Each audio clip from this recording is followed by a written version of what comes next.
Well, good morning, sir. Good morning. How are you? I'm doing well. How are you? I'm good. You're coming off a little break. Yeah, it was nice to get away. So left last week, Wednesday, headed out to San Francisco. Just spent a little time disconnecting and having a little vacation. So it was definitely good. I think last episode, you could probably hear the stress on my voice. I was feeling just kind of the weight of the job and the duties, and felt like a vacation was in order. And it definitely seemed to kind of reset my compass a little bit.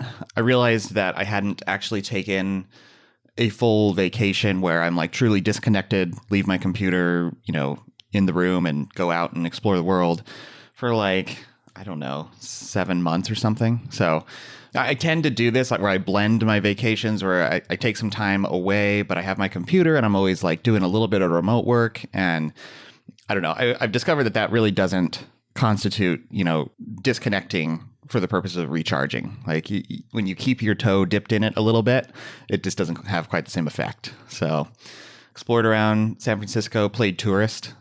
I spent a fair amount of time in the city because my wife's family, she has a bunch of family up there. But this time we decided to not, instead of just hitting the usual spots we go to, we just kind of like pretended like we were tourists and did a bunch of GPS guided walking tours. I don't know if you've heard of the app Detour.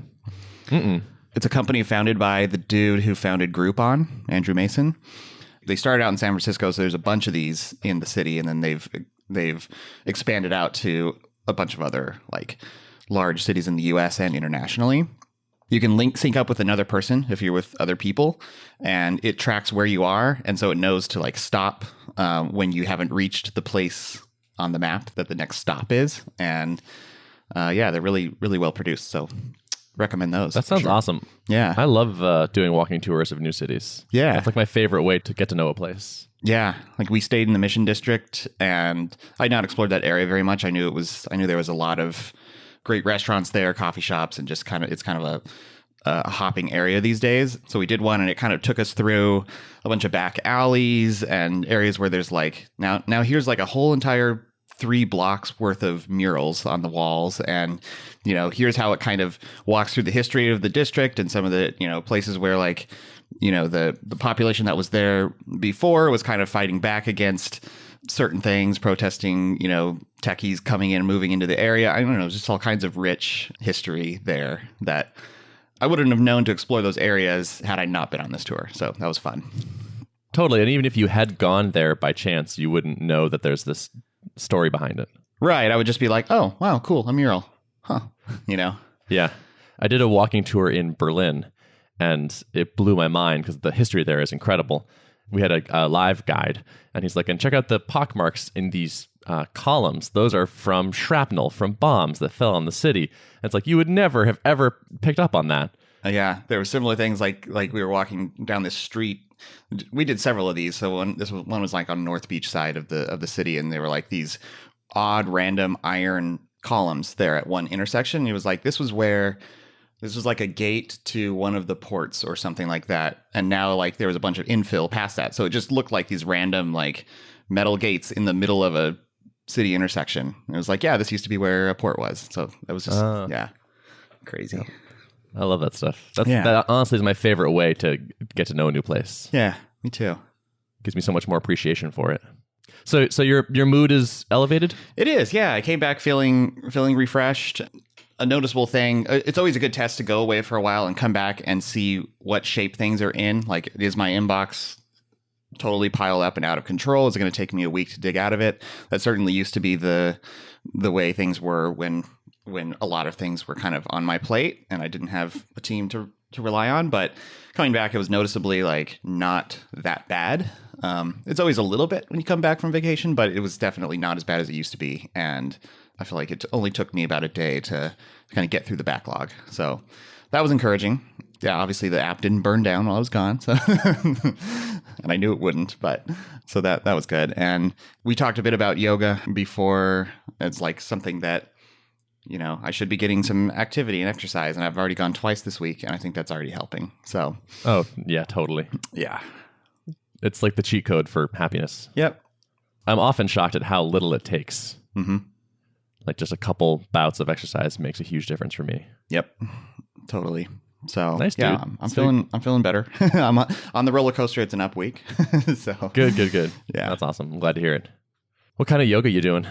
So I usually do what's called deep vinyasa, and it's the kind where it's not like super hot in the room. There's hot vinyasa also, which is a really popular one offered by the place I go to, where they crank it up to like 110 in the room and it moves quicker. So this one is a little bit slower movements, and the goal is to keep your eyes closed the whole time and just kind of like stay in kind of deep focus mode. That's interesting tweak. I think I would like that. Yeah. I definitely get distracted a little bit. And I feel like having my eyes closed would help. Mm-hmm. And it's kind of like, he always says like, you're your best instructor. So I'm giving you, we usually go through like the progression of poses or whatever several times together. And then there's a period of time where you're just kind of doing reps, repeating it over and over again. And he's like, even if you get off or you forget what the moves were, as long as you're doing something similar, or if you're leaving out a step, like it really doesn't matter. Like, don't get in your head about it. Just kind of keep going. And when you're with your eyes closed, you don't feel that pressure. Like, oh my gosh, am I matching everyone else in the room? Totally. So yeah, it's very easy to get lost comparing yourself to other people and be like, wow, I'm terrible at this. Yep. Huh. Interesting. Yeah. I've never even heard of people doing that. That sounds great. Yeah.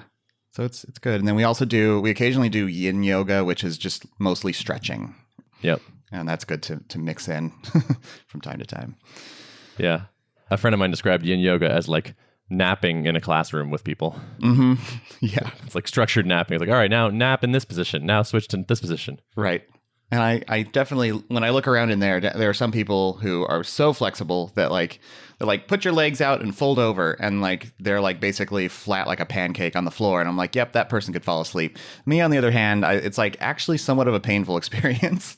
I'm always pushing myself to the limits because I'm 6'5" and not super flexible. But I think that's the only way to get more flexible is to just force yourself to do it. So Totally. yeah. Like most things. Yeah. How's Dripland? Dripland is good. There's actually some company news this week that I thought it'd be interesting to talk about. So it was just officially announced this morning. Well, it was announced to the company yesterday at an all-hands meeting, and then went kind of public today that Clay Collins, founder and CEO of LeadPages, is stepping down from the post, and our COO John Tedesco is kind of succeeding him in that role. So it's a pretty big step in the company. LeadPages, for those who don't know, started out back in, I believe it was January 2013. So actually around the same time Drip began. Clay is essentially a marketer who's like, he's very voracious about learning kind of the latest marketing trends and things that are working. And he kind of hit the market at the right time with his landing pages product, and, kind of infused all his knowledge of best practices into the product, which is part of the reason why it was such a big success. And it really took off. They had a lot of early growth. It took off really fast.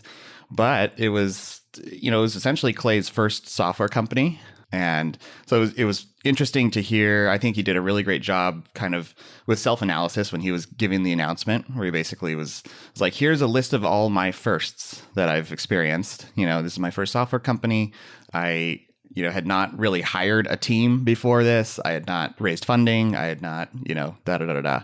And so he had a healthy amount of like self-awareness, and was able to recognize that like at the point we're at, the revenue level we're at, it's like time to bring in someone with more experience to the helm to really bring the company to the next level. So That's got to be hard to step away from. Or maybe not. I mean, maybe was feeling the pain himself and was ready for that. But I could see how it would be difficult mentally to be like, okay, and now I will take this thing that I've grown from, nothing and hand it off. Right. One of the articles he mentioned when he was kind of discussing his thought process was the Founder's Dilemma article. Are you familiar with this one?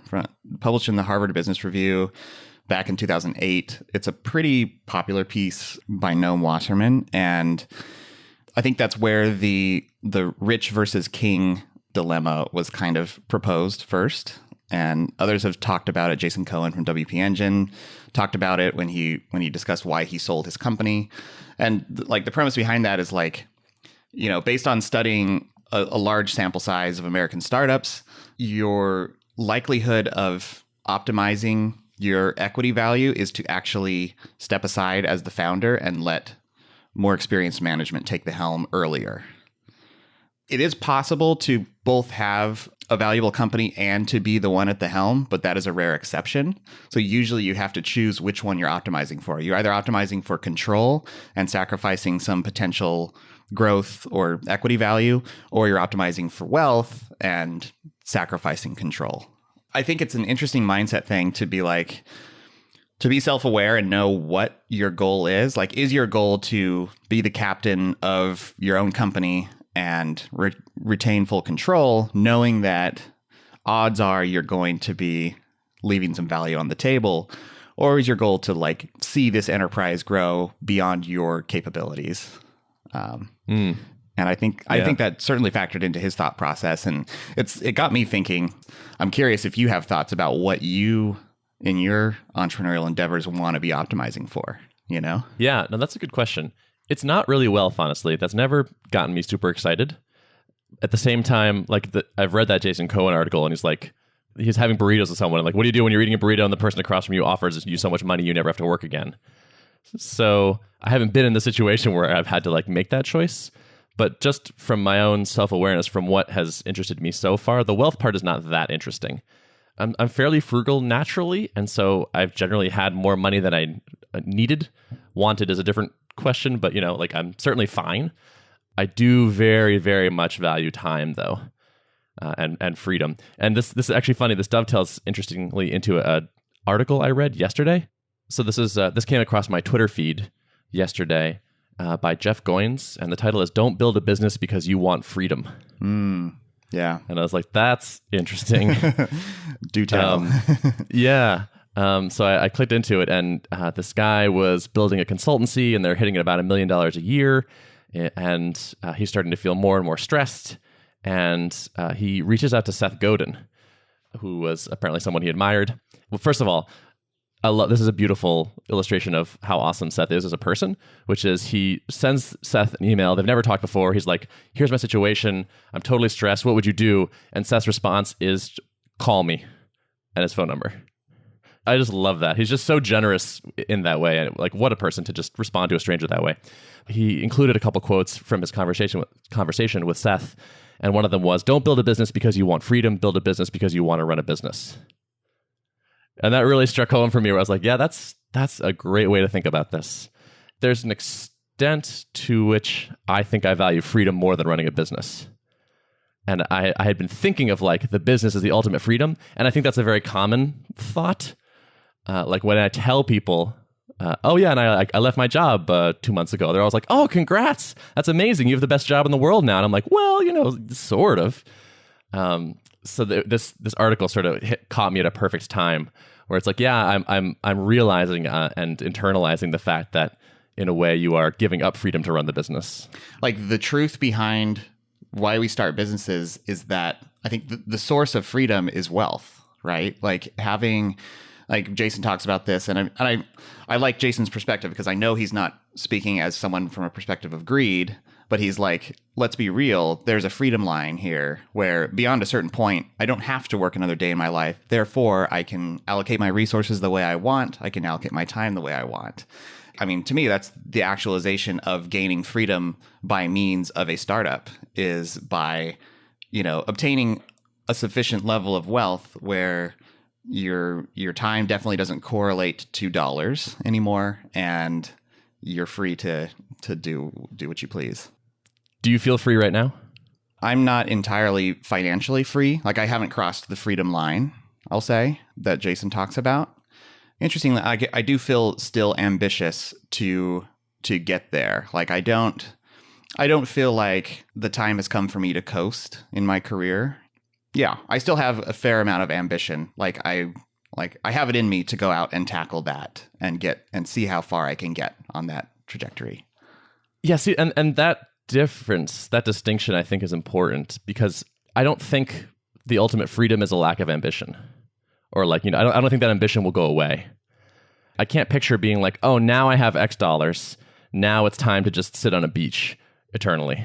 I think that's sort of like the fantasy that people expect to have happen that in practice doesn't really work out. I feel like you see this over and over in like retirees, for example. Like it turns out having a purpose and having structure and a thing to do is actually really, really good for you. I'm skeptical of the ultimate freedom of not needing to work for money as being that good. Like I already feel like I don't need to do work I don't want to do for money. You know, like I've found a career I love, or like tasks at least that I love, and so I'm pretty happy to keep doing them, and the money keeps coming in, but it's not really for the money in a way. Yeah, I think that's another important thing to bring up. And Clay mentioned this when he was kind of discussing his thought process. Is like the parts he enjoys most about startups is thinking about product, thinking about markets, thinking about how to solve problems for people, and he basically, I mean, he had this clarity of thought where he said, like, you know, I realized that building a company like this, you have to not only be passionate about the product, you have to be passionate about building the company, which is the organizational structure, the management layers, the way you get different teams to work together and communicate. And there's a whole other side of it. And if that is not what you love to do, and I can honestly say, like knowing John, our CEO, now new CEO, like that is in his definitely in his wheelhouse. Like he loves to be operational and think very strategically in that regard, and so he's a great fit for the position. And Clay, you know, realized that, you know, that's just not him. That's not what drives him. And I think I feel similar to Clay in a lot of ways, where like the part that gets me most jazzed is to be creative, to be a maker, to build product. And so, you know, as I think about like a future company that I may start, like I could certainly see removing myself from the top leadership position. I don't know at what stage it would happen, and I keep coming back to Jason Cohen because I'm pretty sure this is the model he's followed with WP Engine, which, by the way, he started after he already had his life-changing amount of money, right? So he didn't go retire. Right, exactly. And step back into the ring. Yeah, and he's not the CEO of WP Engine. You know, I'm pretty sure he has an individual contributor role where he's like still writing some code and stuff. So, but he's the founder and he owns a big chunk of it. So he's still, you know, getting those benefits, but he's basically doing the work that he really loves to do and also gets to be the founder of the company. And I feel like that's the best of both worlds. So, you know, life goals. Yeah, it's good to be talking and thinking about these things because I think there are a lot of variables that you can tweak that people often don't think are variables, right? You can design your company and your role in the company to a pretty high degree, I think. You just have to think about it and realize that I don't have to be CEO or I don't have to build a giant company. Like this person in that article that I liked decided that what he wanted to do was scale down. And they let a bunch of people go and let some clients go, and then decided I want a team of 3 other people, and we're going to be super small and boutique, and we're going to focus on just profit, not growing revenue at all. And that now he's like less stressed and happy and likes what he's doing, and things are good. Yep. I think it's important to break outside the mold of feeling like if you're the entrepreneur, the founder of the company, that you need to be CEO, you need to be in control of all the decisions. I mean, it's probably for some people it's an ego thing. Other people it's just a control issue or whatever.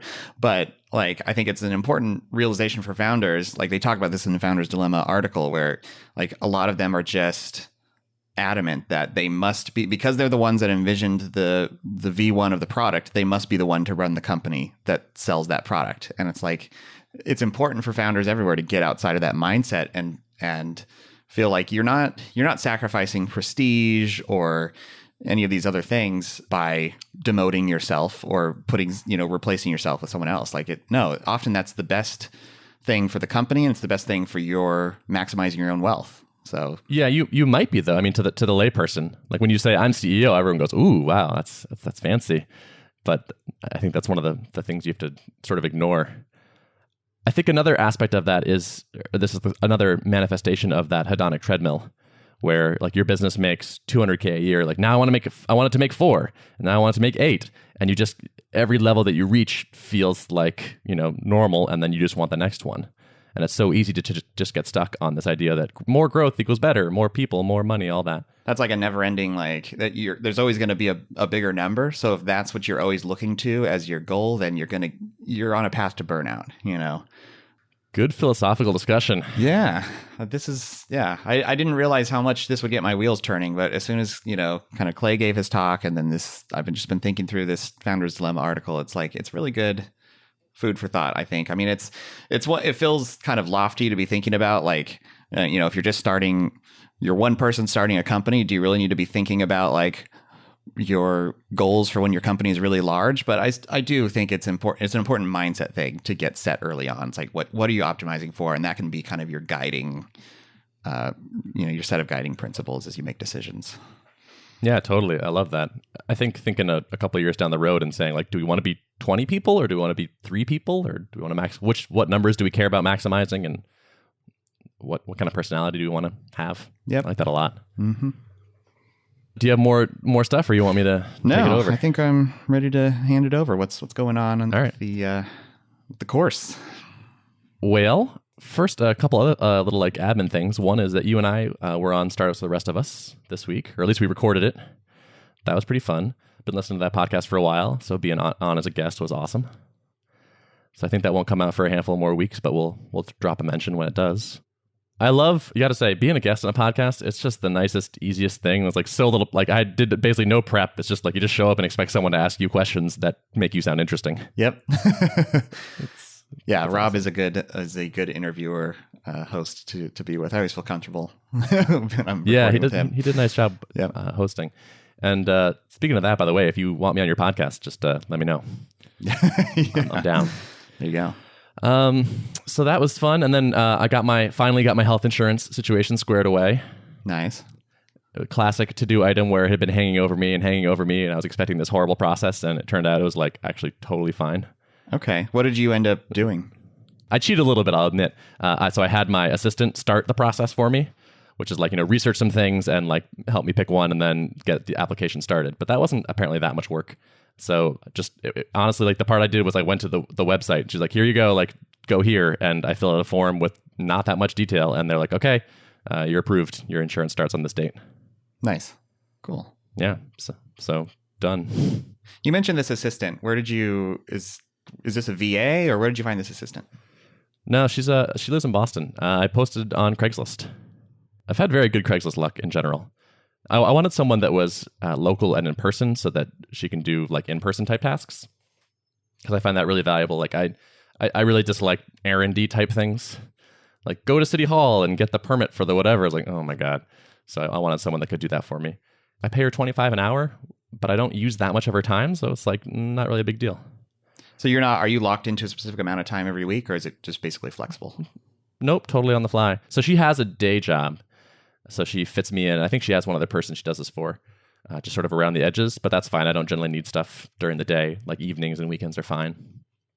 And it's been wonderful, honestly. I extol the virtues of having an assistant to a lot of people. Almost no one ever does anything towards it, but it's been totally worth it for me. Yeah. Yeah. I mean, Rob's always been a proponent of outsourcing things and, especially in business, having VAs and stuff to do menial tasks. But I feel like stepping up to an assistant, even at your early stage, seems like an intriguing idea. Yeah, and it's funny, like you said, stepping up. It's like funny. People think of it as like this big thing or this fancy, flashy decision or something, and it's just really not. It was one Craigslist post, and I Square Cash her some money every so often, and it's like no big deal. But I think it's actually this whole freedom versus wealth writ small, where it's like I'm trading a little bit of wealth for more freedom, and I'm happy with that exchange. Mm-hmm. Yeah, totally. So yeah, health insurance good. And yeah, course stuff. Published a new video last week on speeding up slow test suites, or at least I published a sample of it and got a couple nice emails about it. Again, someone said, I think this is the best yet. You're hitting the pacing and the timing and the explanation was all good. And you didn't lose me throughout the explanation. So I do feel like I'm kind of getting in the groove even more, which is nice. You feel like your time to produce is your time to produce a video decreasing as you get in your groove? It is a bit. The part that I'm noticing I'm getting better at is actually the editing. It still takes me a while to create the content, to write the code, and to record it. Those are all just time consuming.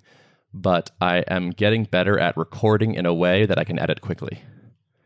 So when I mess stuff up, I know how to back up and repeat the last sentence and then pick it up. And that gives me an easy edit point so it sounds natural and the breath is still where it's supposed to be and all that. Yeah, nice. And I'm using Final Cut Pro now, which just has like some slightly better affordances for editing stuff. So I'm using a slightly better tool. And yeah, so there's some just small optimizations. It's still laborious. It's still, I wouldn't call it fun, but it's nice to get it done. And I'm working right now on video 5, which for me psychologically has a really nice feel to it, because it's like, okay, if I'm going for 10, then after this, I'm more than halfway done, or I guess halfway done. So it's like, it feels good.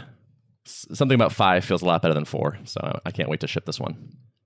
Speaking of hitting the groove, I'm stealing an idea from Gary Bernhardt. So I saw him live stream a practice run of one of his upcoming videos. And I'm going to do that actually later today. Oh, I think I got that promo email. Yeah. Well, I haven't emailed it, so that would be surprising. Oh, maybe not. Okay. I thought you mentioned it somewhere that you were doing a live stream. No? I tweeted about it. Okay. Maybe it is a tweet. Okay. All right. Yeah, I am going to email people on the list, so you will get a promo email. Okay. Maybe you were just telepathic right there. Yeah. I have gotten some good feedback from people where they're like, oh, this would have been a nice thing to mention here. And I'm like, that's true. And I'm not going to go back and edit that because it's just a little bit too annoying to cut stuff in. But I do think it's really nice to get some early feedback from people. And so I'm just going to straight up copy Gary and do the same thing. So I'll stream the thing.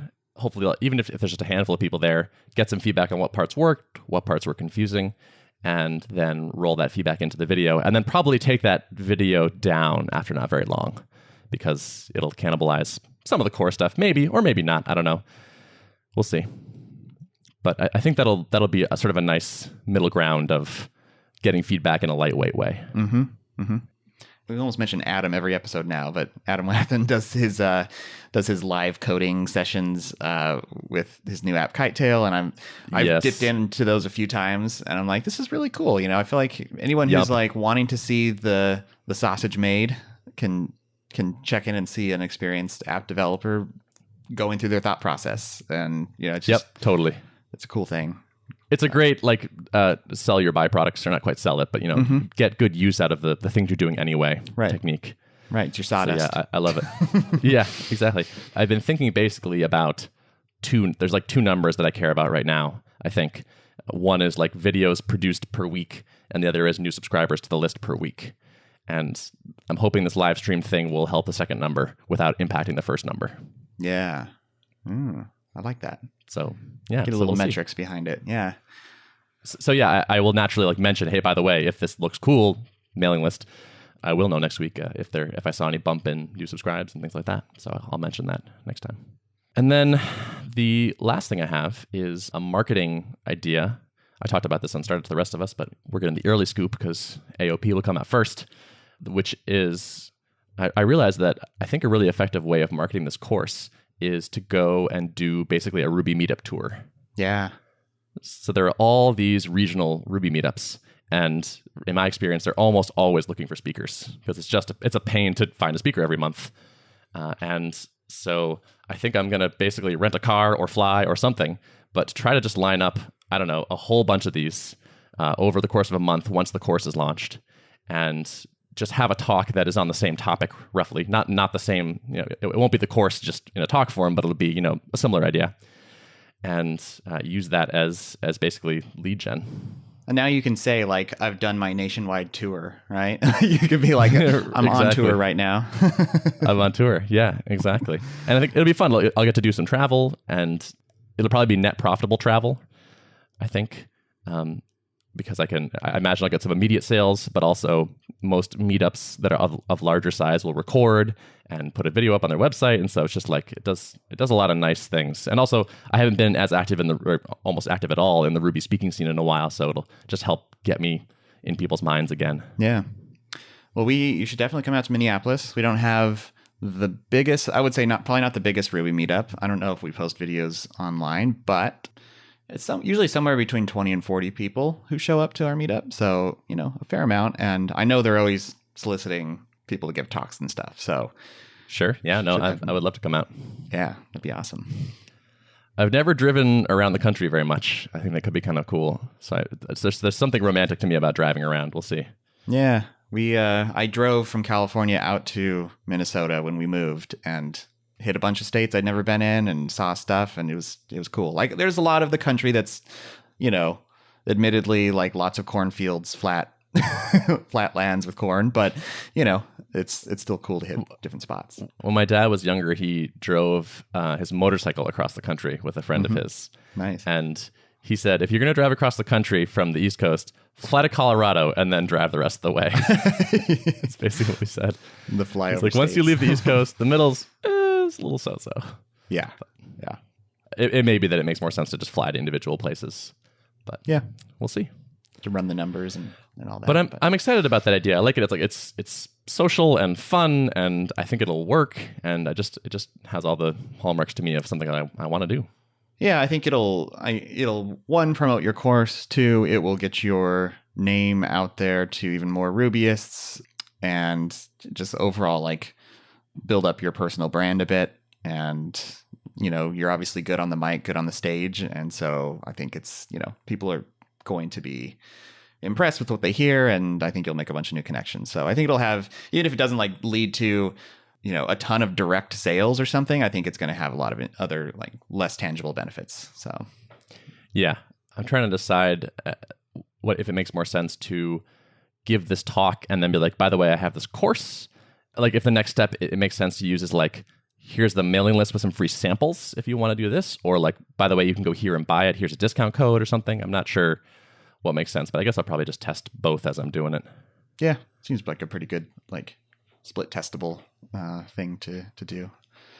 Thinking about doing talks again, or even just marketing in general, I realized that I have been screwing up for years by giving talks and not including some sort of pitch to go to a page that I own to join a mailing list. Like, I have all these talks on YouTube that are owned by, like, Confreaks or Aloha Ruby Conference or whatever. I don't control them, but they're very popular. And there's nothing in there that drives people towards some sort of way that I can communicate with them. And, like, my mailing list should be like 5 times as big as it is because, I've just been doing this over the years. But instead, I just kind of blew the opportunity. So tip for all speakers, like, add even just a really short plug. Like, by the way, if you like this, I have a newsletter that goes out every 6 months or whatever. But just see if you can capture some percentage of those people. Good so tip. I won't make that mistake again. Yeah. Yeah, I mean, I'm sure there's a lot of people who see your stuff, they'll Google you, and they'll end up to you somehow. But yeah, like, optimize. Yeah, I think the most I almost always would, like, mention what my Twitter handle was, and so that helped with, like, Twitter audience growth. But that's not nearly as good as email subscribers. Yeah. Totally. So I think that's it for me. Cool, man. I think that's it for me as well. Okay. Well, hey, it was good talking to you. You too, man. Awesome. If you want to access the show notes for this episode, including links to the stuff we talked about, you can go to artofproductpodcast.com, and we'll see you next time.